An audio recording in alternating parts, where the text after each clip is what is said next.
Welcome to the King Tales. Thank you for the love and support. Let's dive in. The battlefield trembled as the mercenaries surged from the eastern flank, their movements sharp and calculated. For a moment, confusion rippled through Army's ranks. Cries rang out, dust rose thick into the air, and the rhythm of war drums grew frantic. Obina felt it immediately, the moment when a battle balanced on the edge of ruin. "Hold the line," he shouted, forcing his voice above the chaos. "Do not break formation." But his body betrayed him. The lingering poison flared in his veins like fire, weakening his legs. His vision blurred for a heartbeat, and in that instant, an Ojuban warrior lunged forward. Obina raised his spear just in time, deflecting the blow, but the impact sent pain shooting through his arm. Prince Ikena saw it. "Obina," he called, cutting down an enemy as he pushed toward him. "Fall back." Obina shook his head, breathing hard. "If I fall back, they break through. This ends here." Summoning every remaining ounce of strength, Obina climbed a small rise at the center of the field. Blood streaked his armor, dust clung to his skin, but when he raised his spear, the warriors of Amaze looked up and found their courage again.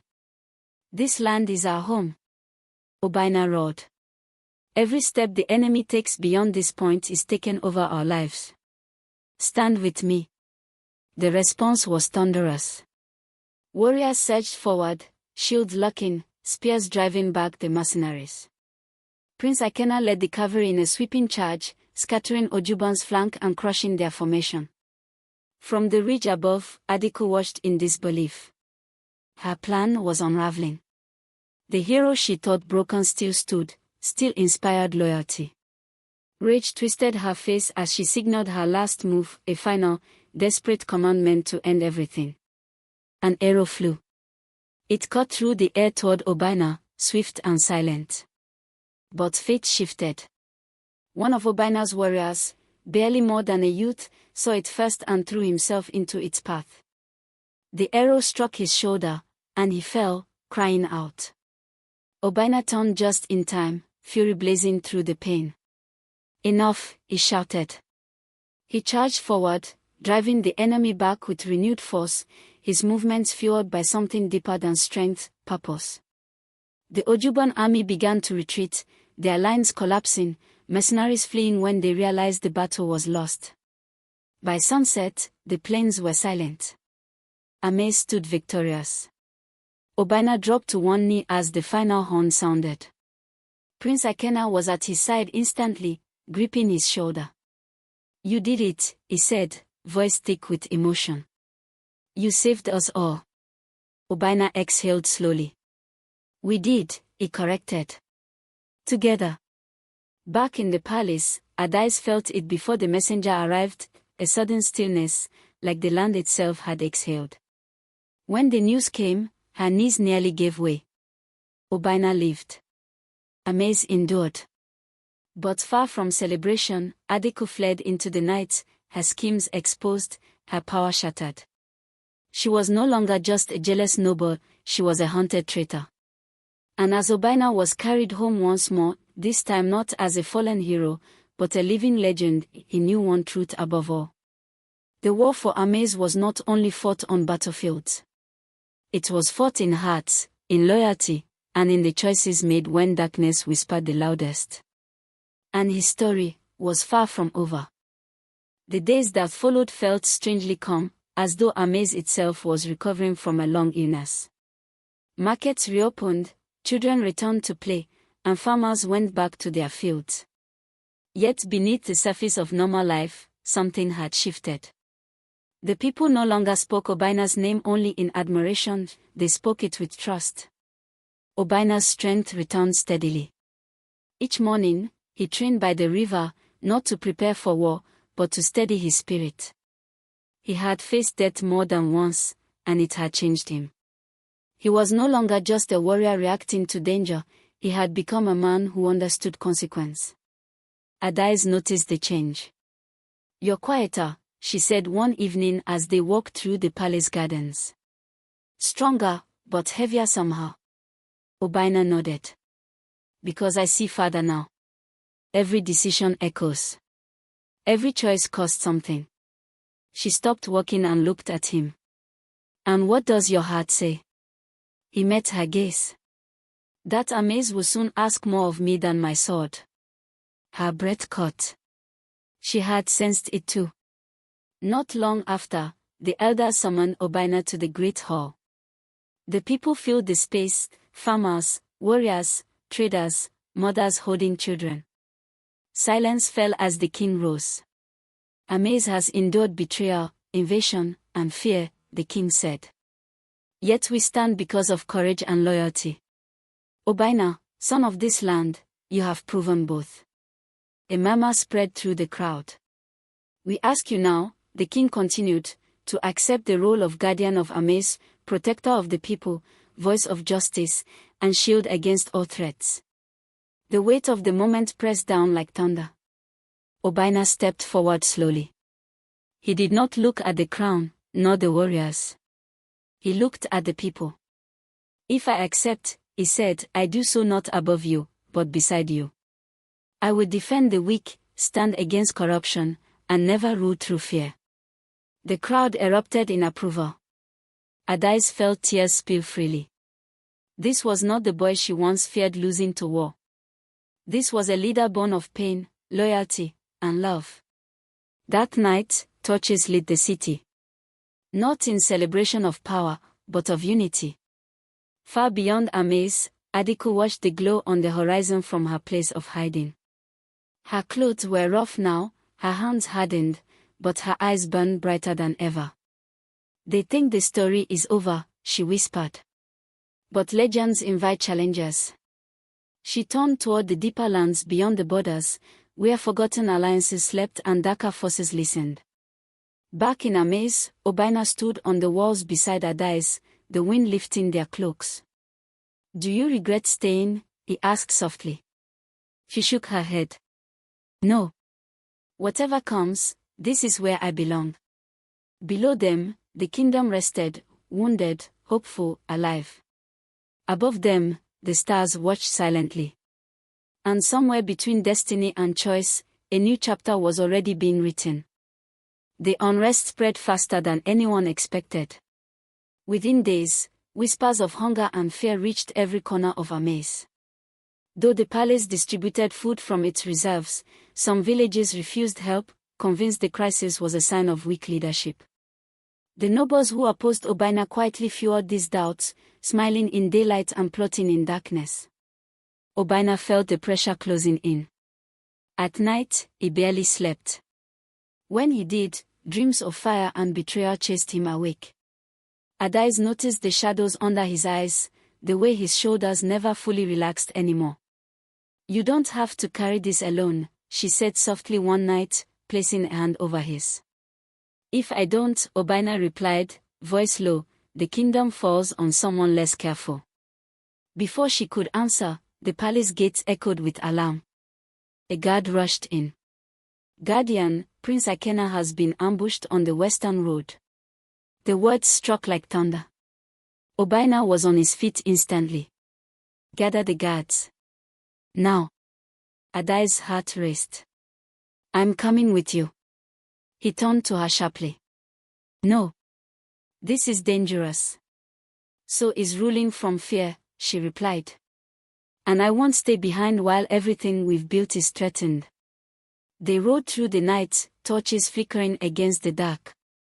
When they reached the western road, they found chaos, broken carts, injured guards, and Prince Akena wounded but alive. It was a trap, Akena said through clenched teeth. They wanted to draw you out. Before Obaina could respond, a horn sounded from the hills.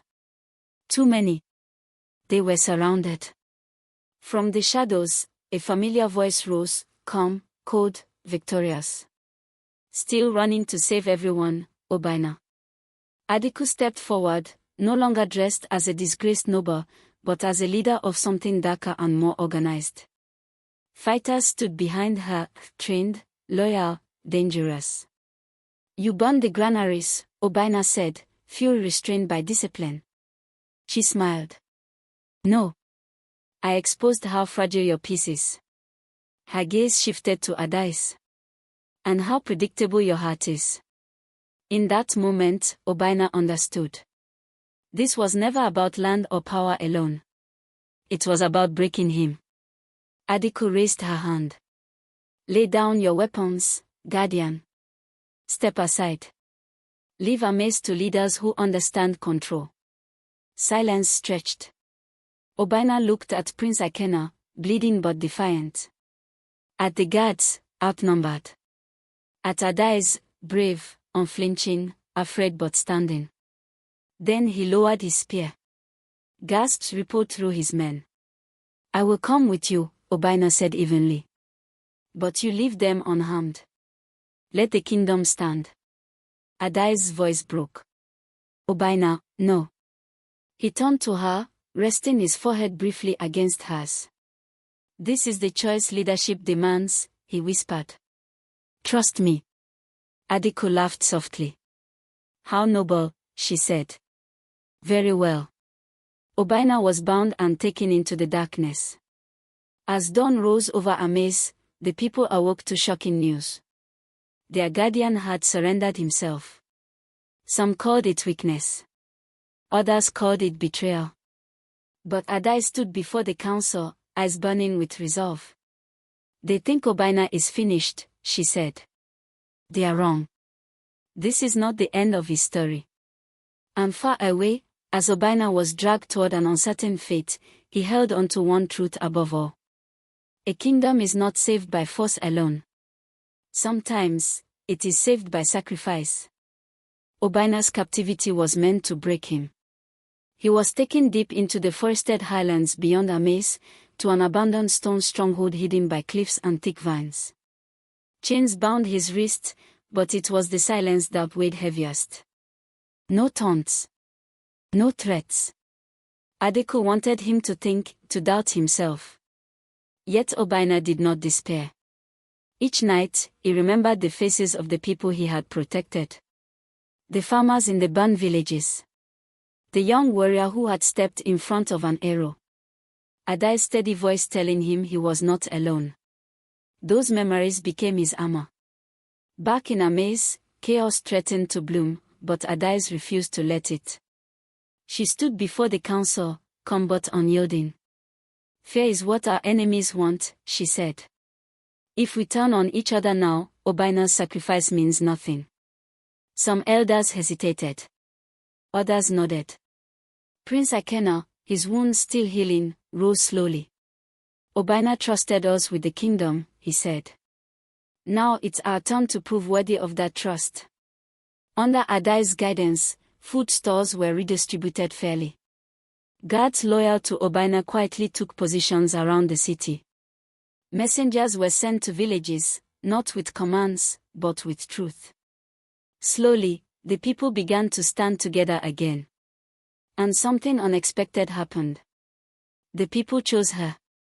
She speaks like Obaina, they whispered. But with gentleness. Meanwhile, in captivity, Obaina learned the truth of Adiko's plan. She did not want to rule Amaze openly, she wanted it to collapse from within, then rise again under her influence. Anger. Distrust. Division. These were her weapons. You taught them unity, she told him during one visit. I will teach them fear. Obaina met her gaze steadily. Fear does not last. Truth does. Her smile faltered, for just a moment. That night, a guard approached Obaina's cell. Young. Nervous. I heard you saved my village once, the guard whispered. When bandits came. Obaina nodded. I did what anyone should. The guard hesitated, then slipped a small blade between the stones. Then let me do what I should. Hope stirred.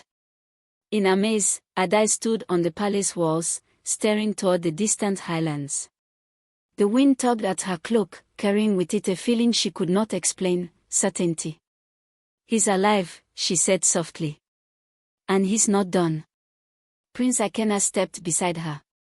Then neither are we. As dawn broke, alliances shifted quietly. Villagers began moving supplies.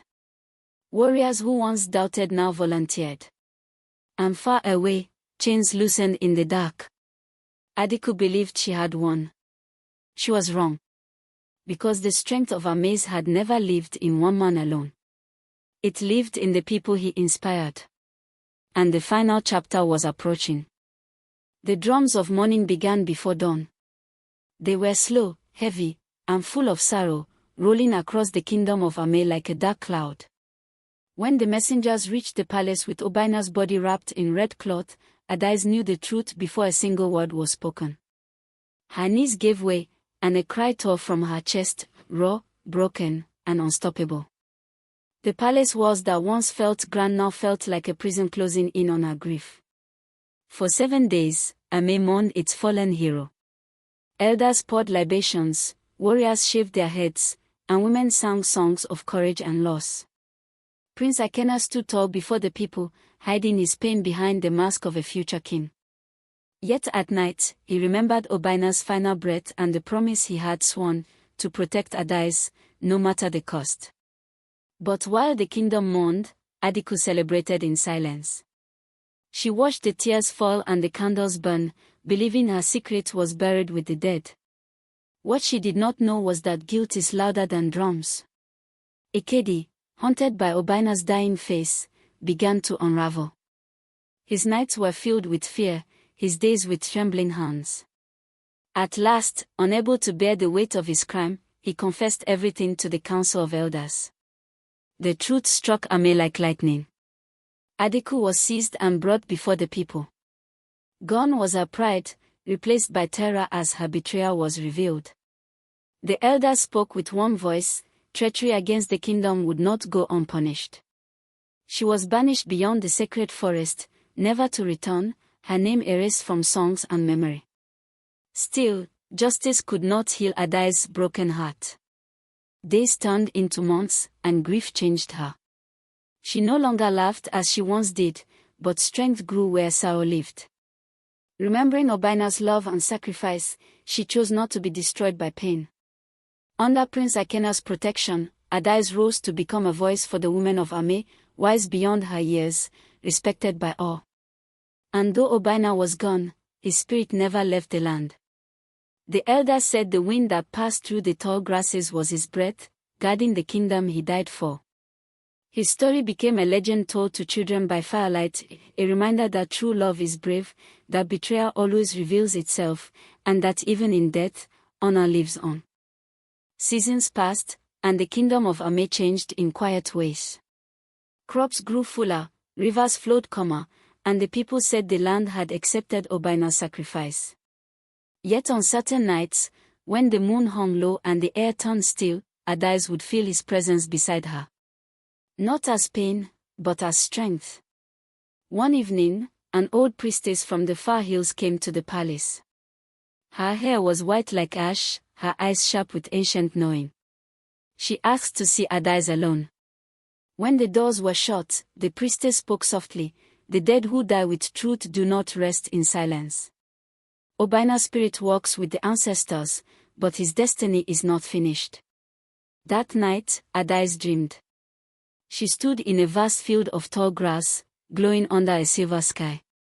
Obaina appeared before her, not wounded, not weak, but whole and radiant. He did not touch her, he only smiled. "Do not mourn me anymore," he said.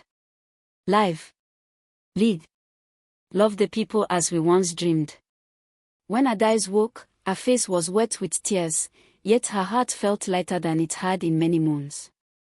From that day, she changed her path. With Prince Akena's blessing, Adais began to travel from village to village, settling disputes, protecting widows, and teaching unity among clans. The people listened, not because of her beauty or sorrow, but because her words carried truth. Soon, they called her Adais the Steadfast. Years later, when Prince Akena was crowned king, he placed a staff in Adais' hands during the ceremony. "Today," he declared, "we honor not only kings and warriors, but those whose courage rebuilds what war destroys." The crowd roared in approval. And so, the story of Ame was no longer just about betrayal and loss, but about renewal. Obina's name lived on in songs. Adiku's fate became a warning whisper to the proud. And Adai's journey became proof that love does not end with death, it transforms. To this day, elders say that when leaders rule with wisdom and hearts remain faithful, the ancestors smile. And somewhere beyond the veil of the living world, Obina watches over Ame, his spirit at peace, knowing his sacrifice was not in vain. Years later, when Adai's hair had begun to show threads of silver, a strange sign appeared in Ame. For 3 nights in a row, the sacred Iroko tree at the center of the kingdom glowed faintly at dawn. Elders whispered in fear and wonder, for such a sign had last appeared in the time of the ancestors. King Ikena summoned the council, and once again, the old priestess was called. After a long silence, she spoke. "The ancestors are restless," she said. "A shadow grows beyond our borders, born from old hatred, fed by forgotten wrongs. Ame will soon be tested again, not by swords alone, but by truth." Soon after, travelers arrived with troubling news. In the eastern lands, a warlord had risen, claiming descent from a cursed bloodline. He spread lies about Ame, saying the kingdom's strength came from betrayal and stolen power. Villages began to turn away from Ame's traders. Fear crept back into the land like a slow poison. Many urged King Ikena to prepare for war. But Adais raised her staff and spoke calmly. "Not every battle is won with blood. Some are won with courage and memory." She asked permission to face the threat herself. Guided by the elders, Adais journeyed east with a small group, no warriors, only truth-bearers. Along the way, she told the real story of Ame, of Obina's sacrifice, of betrayal punished, of justice restored. People listened. Fires burned at night as stories were shared, and slowly, hearts began to change. When Adais finally stood before the warlord, she did not bow. "You rule with fear," she said, her voice steady. "But fear cannot outlive truth." The warlord laughed, until the wind rose suddenly, bending the grass, circling them like a living force. Those who stood nearby swore they heard a whisper in the air, a familiar name carried by the breeze. "Obina." The warlord faltered. His strength drained, not by magic, but by the weight of history he could not escape. His followers abandoned him, and the thread dissolved without a single battle fought. When Adais returned to Ame, the people welcomed her as more than a leader. They called her Mother of the Kingdom. And when she finally joined the ancestors many years later, the Iroko tree bloomed out of season. Children yet unborn would grow up hearing her story, of love that became strength, of laws that gave birth to wisdom, and of a kingdom saved not once, but many times, by the power of truth. And so the elders say, as long as stories are remembered, the ancestors never truly live. Long after Adais joined the ancestors, Ame entered an age of peace unlike any before it.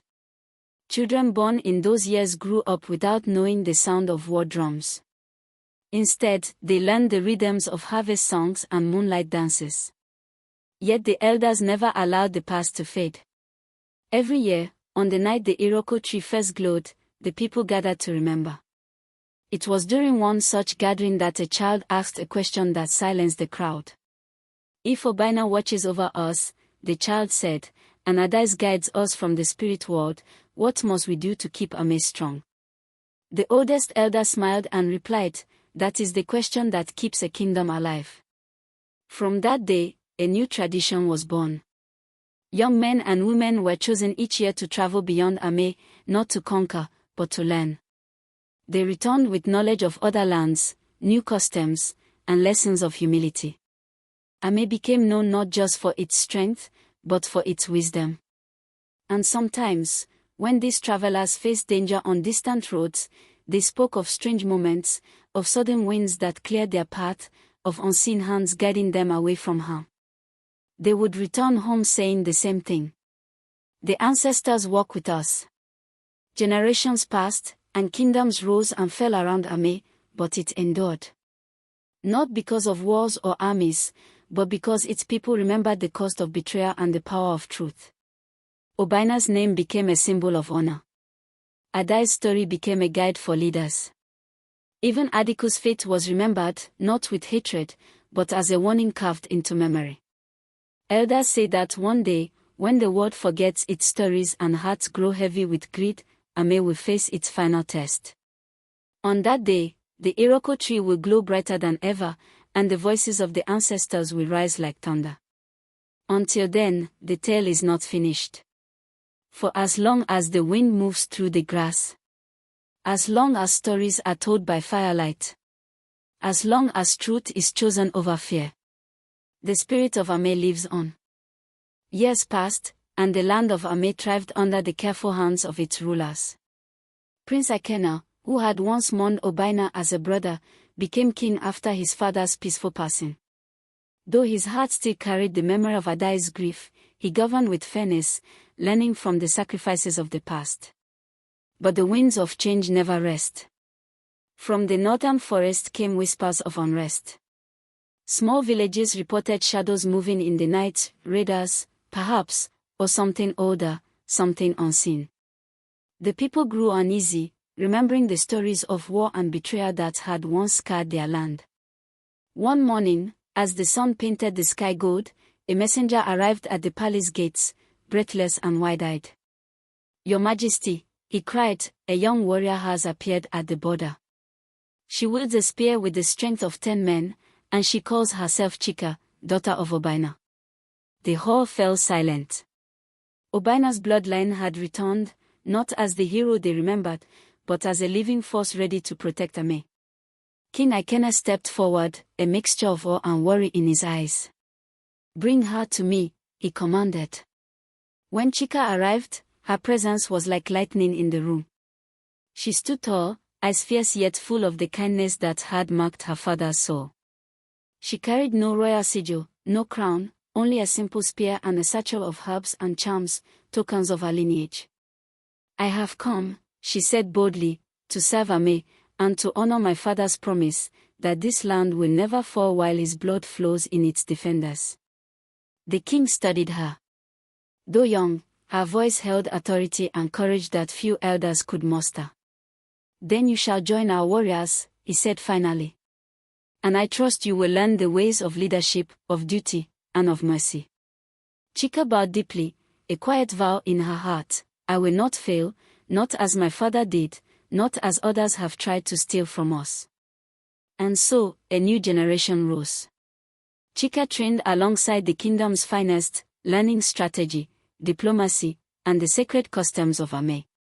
She became a symbol of hope, not just of Obina's legacy, but of the resilience of all who had endured heartbreak, betrayal, and war. Yet in the shadows, remnants of old envy stirred. Whispers of Adiku's descendants, seeking revenge for past humiliations, began to travel through distant lands. They had not forgotten, and they would test Ame again. But this time, the kingdom would not be caught unprepared. For the story of Obina, Adais, and the brave people of Ame had become more than legend. It was a living force, carried in every heart that loved their home, that honored courage, and that refused to bow to fear. And in the quiet moments, when the wind passed through the grass and the Iroko tree swayed in the moonlight, villagers swore they could hear two familiar voices: Obina's laughter, strong and bold, and Adai's soft whisper of pride, guiding them onward. The world had shifted, but the spirit of Ame endured, and as long as the young ones remembered, it would never fade. The morning sun barely crested the horizon when Chika stood at the edge of the training grounds, spear in hand, her eyes scanning the horizon. Her muscles ached from weeks of drills, but her spirit burned brighter than any pain. Today, she would lead a small group of scouts to patrol the northern forest, the very edge where shadows had been reported. King Ikena, now older but still imposing, approached her. "Chika," he said, his voice steady but edged with concern, "you are ready. But remember this, courage alone is not enough. Wisdom, patience, and trust in your companions are what make a true leader. Do not forget the lessons of your father." Chika bowed. I understand, Your Majesty. I will honor him. With that, she mounted her horse, the familiar weight of her spear resting against her shoulder, and rode out with her small group of scouts. The northern forest loomed ahead, thick with mist and secrets. Every rustle of leaves, every snap of a twig, set her heart racing, but she pressed on. Hours passed with no sign of danger. Then, a distant cry shattered the calm. Chika's scouts froze. To the west, one of them whispered. Villagers, they are being attacked. Chika's grip tightened on her spear. Memories of her father, fallen yet brave, surged through her. Move quickly, but carefully, she commanded. We cannot let the enemy reach them. As they charged through the forest, Chika noticed shapes moving in the shadows, masked raiders, skilled and fast. This was no ordinary band of thieves, they were trained, deliberate. Her pulse quickened, but she forced herself to remain calm. Form a line, she shouted. Her voice cut through the chaos. Spears were raised, shields locked. We defend the people of Ame. No one passes. The first clash was brutal. Chika struck with precision, parrying blows and countering with swift thrust. Her scouts followed her lead, inspired by the fire in her eyes. One raider attempted to flank her, but she spun, spear whistling, knocking him to the ground. Even in the heat of battle, Chika's mind raced. She sensed something deeper, an intelligence behind the attacks, a plan that went beyond simple raiding. And then she caught a glimpse of a familiar emblem on a raider's cloak, a twisted serpent coiling around a crescent moon. Her blood ran cold. Adiku's descendants, she realized. The old envy, the old schemes, they had returned. With renewed determination, Chika signaled her scouts. We cannot let them regroup. Press forward, but protect the villagers first. The battle raged, dust and sweat mingling with the cries of the wounded. Chika fought like a whirlwind, moving with both ferocity and strategy. Slowly, they drove the raiders back toward the forest edge. But as the last of the enemy retreated, Chika noticed one figure lingered, tall, cloaked in shadows, watching her with cold, calculating eyes. The figure vanished before she could confront them, leaving only a faint trail of smoke in the air. Chika clenched her jaw. This is only the beginning, she thought. My father's legacy has more battles ahead, and I will not fail. Returning to the village, Chika was met with cheers from the people she had saved. Children ran to touch her hands, elders bowed in gratitude, and even the warriors of the king nodded with respect. But Chika's gaze drifted to the northern forest, where the shadowy figure had disappeared.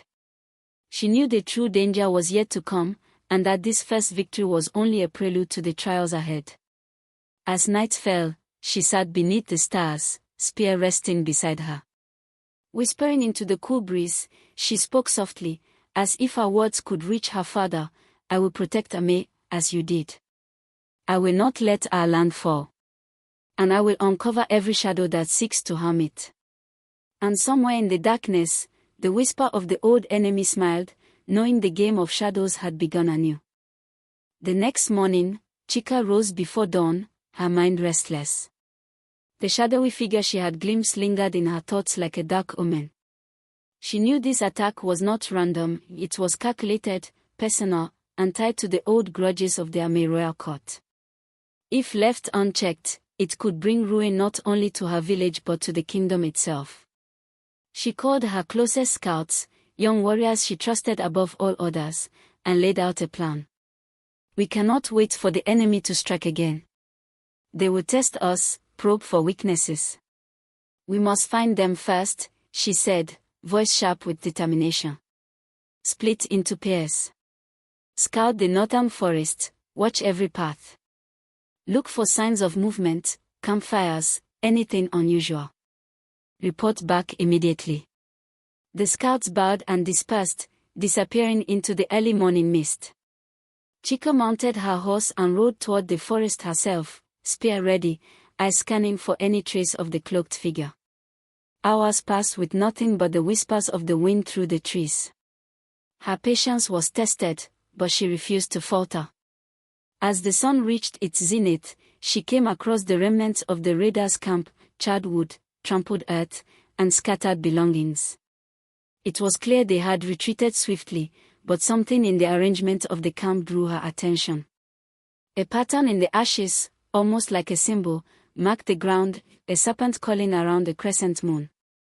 Her heart clenched. The emblem was unmistakable, the mark of Atticus' descendants, a warning and a challenge.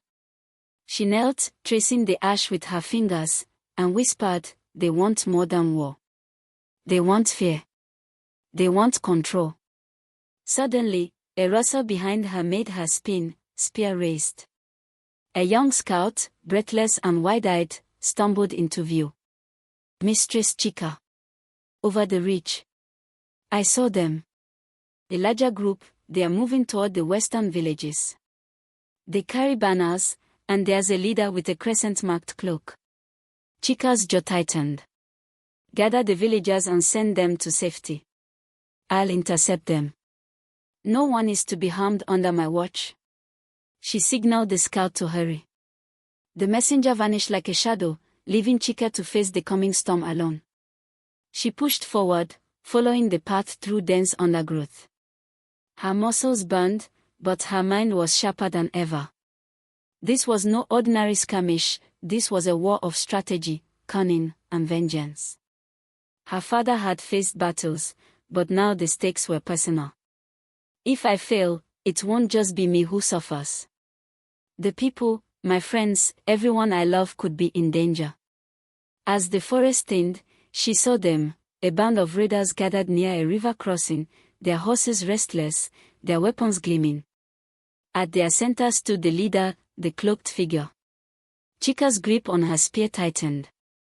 She recognized the cold intelligence in his eyes, a mirror of the malice she had glimpsed before. Drawing a deep breath, Chica stepped into the clearing. The raiders noticed her instantly, their weapons raised. "Who dares approach the serpent's path?" the leader demanded, voice like gravel. "I am Chica of Ame, defender of these lands," she shouted, her voice echoing across the river. "Turn back, or face the consequences of your greed and treachery." A ripple of laughter spread among the raiders. "Bold child," the leader sneered. "Do you know the history you challenge? You face not just men, but the will of your ancestors' enemies." Chica planted her spear firmly in the earth, her eyes unwavering. "I face only those who threaten the innocent. I do not fear history. I fear nothing but failure." The leader's eyes narrowed.